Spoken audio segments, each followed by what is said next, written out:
Hi, one of my favorite videos. I'm Peter Loshak. Right now we're going to take a look at the MAC in college basketball from an ATS perspective as of February 15th. The MAC has seen kind of a lot of inconsistency from most teams ATS-wise during conference play. There's been a lot of parity overall in the conference, and from top to bottom we've seen both the worst teams and the best teams getting big margin ATS wins and ATS losses recently. So it's definitely a little tough to get a read on the conference going forward, but clearly two teams that have been good bets recently and are both at the top of the East Division are Akron and Ohio. Akron's 12-7 against the spread overall. Ohio's 13-7, and Akron has covered 6 of their last 7. The one ATS loss was their last game, and that was a close one. And their 6 ATS wins before that were mostly by margins, and I would look for them to continue to have value going forward. Their upcoming competition has been mostly solid ATS, though, but for now, I'm specifically looking at their road game against Kent State on the 19th as one where Akron might have some betting value. Kent State's had an up-and-down season ATS-wise, but they've now lost their last 5 in a row against the spread, most by relatively big margins.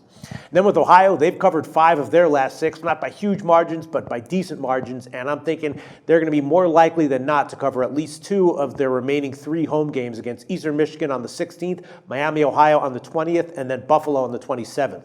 All those teams are easily capable of way outperforming their spreads at any time, of course, but my sense is that as reliable as Ohio has been recently, they should have the edge overall in those 3 games. Then the other MAC team that's been a great bet recently is Toledo from the West Division. They're 13-9 against the spread overall. And they've covered 4 in a row, and 3 of those were by double digits, and they appear to be coming on very strong right now. They did have a run of ATS losing by margins earlier in the season, but right now they look strong, and I have 4 upcoming games that they're circled where I'm going to be on the lookout for line value at Central Michigan on the 16th, at home against Ball State on the 23rd, then at home against Central Michigan again on the 27th, and then maybe at home against Eastern Michigan on March 4th. All those opponents are very capable of surprising at any time, but like with Ohio in general, I'm looking for Toledo to maintain their line value and to continue to be undervalued overall.